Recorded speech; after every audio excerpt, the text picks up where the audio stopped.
வரீங்கன்னு சொல்லிடுறாரு. அவருக்கு எதிர்ப்பாளர் கல்கி கிருஷ்ணமூர்த்தி.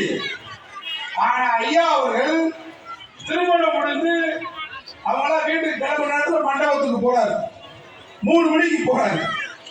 அவர் ஓடியாரு கிருஷ்ணமூர்த்தி. ஐயா என்ன இப்படி என்னுடைய கொள்கை கருப்பு சட்டை போடுறது, நீங்க என்னை அழைத்து விட்டீர்கள், நான் அந்த மரியாதைக்கு வந்திருக்கேன்.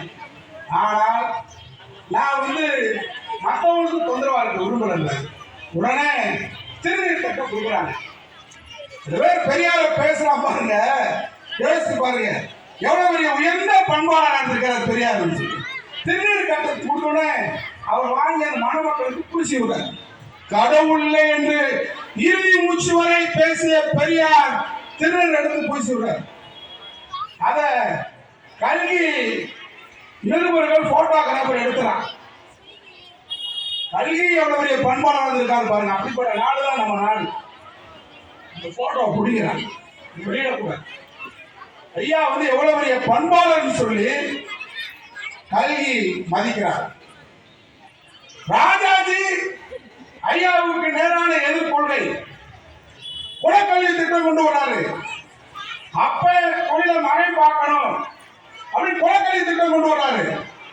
5000 பள்ளிக்கூடங்களை ராஜாஜி மூடுகிறார். அந்த நேரத்தில் காங்கிரஸ் கட்சிக்குள் உயர்ஜாதியினர் பார்ப்பவர்கள் ஐயர்களுக்கும் பிற்படுத்தப்பட்டவர்களுக்கும் அங்கே மோதல். காமராஜரை அரசியலிருந்து வீழ்த்தி வச்சிருக்கிறார்கள். மன உளைச்சலோடு காமராஜர் இருக்கிறார். அந்த நேரத்தில் தான் ராஜாஜி என்ன செய்யறாரு, நம்ம படிக்க கூடாது, அப்ப மாடு மேய்ச்சா நம்ம மாடு மேய்க்கணும், நம்ம செலவு கம்பெனி வச்சிருந்தா நம்ம செலவு கம்பெனி வைக்கணும், நம்ம சவர கம்பெனி வச்சிருந்தா சவர கம்பெனி வைக்கணும். இது ராஜாஜி கொண்டு வந்தது. இதை எதிர்த்த பாட்டன் தந்தை பெரியார் என்கின்ற பாட்டனா அவர் எந்த பாட்டன்? தந்தை பெரியார் தான் எதிர்த்து குரல் கொடுத்து போராட்டத்தை நடத்தி காங்கிரஸ் கட்சிக்குள்ளே காமராஜரை கையில் எடுக்கிறார். குடியாத்தத்திலே இடைத்தேர்தல். அந்த இடைத்தேர்தலில் காமராஜர் அவர்களை நிறுத்தி பச்சை தமிழர் காமராஜரை வெற்றி பெற செய்வோம் சொல்லி அன்றைக்கு அண்ணா அவர்களும் அன்றைக்கு குணக்குழந்தை என்று காமராஜர் அழைத்து காமராஜர் அவர்களை வெற்றி பெற வைத்து குலக்கல்வி திட்டம் கொண்டு வந்த ராஜாஜியை பதவியிலிருந்து இறக்கி காமராஜரை ஆட்சி கட்டில உட்கார வைத்து எந்த குலக்கல்வி திட்டத்தை ராஜாஜி கொண்டு வந்தாரோ அந்த குலக்கல்வி திட்டத்தை ஒழித்தவர் காமராஜர். அதற்கு முயற்சி செய்தவர் தந்தை பெரியார்.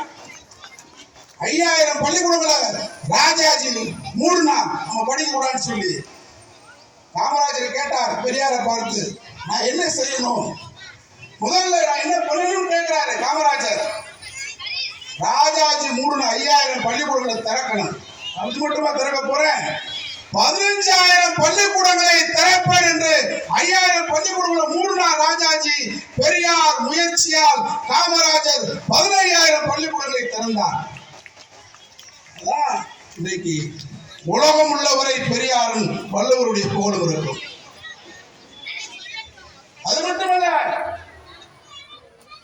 கேட்கிறார் காமராஜர், நான் வேற என்ன செய்யணும், சுதந்திர நாட்டில்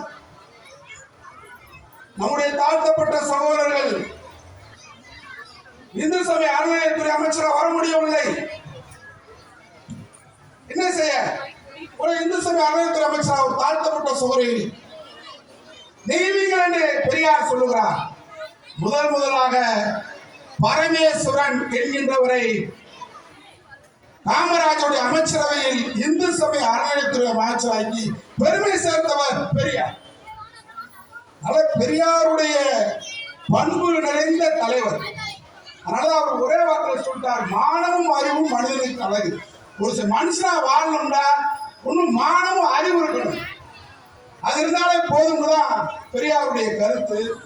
பிள்ளைகளாம் வீட்டுக்கு போகணும், பிள்ளைகளுக்கு ஒரே ஒரு அறிவுரை சொல்லி நான் இன்னொரு முறை சிறப்பாக பேசலாம்னு கருதுறேன். 2ஆம் உலகப் போரின் போது ஜப்பான் அடித்து நொறுக்கப்பட்டது. சுத்தமா நொறுக்கிட்டான். குழந்தைகளுக்கு சொல்லிக்கொள்ள விரும்புகிறேன். சிங்கப்பூர் அடித்து நொறுக்கப்பட்டது. அடித்து நொறுக்கப்பட்ட சிங்கப்பூர் இன்றைக்கு உலகத்தின் சுற்றுலா மையமாக பெரிய நாடா இருக்கிறது. அடித்து நொறுக்கப்பட்ட ஜப்பான் இன்றைக்கு முன்னேறி இருக்கிறது. இதற்கு காரணம் தாய்மொழி கல்வி. அந்த தாய்மொழி கல்வியை கல் தோன்றா மண் தோன்றா காலத்தை முன்தோன்றி மூத்த குடி நம்ம. அதனால இங்க வந்து பிள்ளைகள்லாம் மலை செல்வங்கள் நம்முடைய அமுத மொழியான தமிழ் மொழியில் பாடியதையும் அவர்கள் ஆடியதையும் கேட்டு மகிழ்ச்சி அடைகின்றேன். புறநானூற்று தாய் இனிமே பறக்க மாட்டாலும் நடிச்சேன். அவனே அவரத்தை பார்த்ததுக்கு பின்னாடி பெரியார் மண்ணில் இந்த நாட்டில் பெரியாருடைய கொள்கை நிலைத்து இருக்கும், வள்ளுவர் நிலைத்து இருக்கும். புறநானூற்று தாயில் உருவாகி விட்டீர்கள். உங்களுக்கு வாழ்த்துக்கள், வாழ்த்துக்கள். வணக்கம், நன்றி.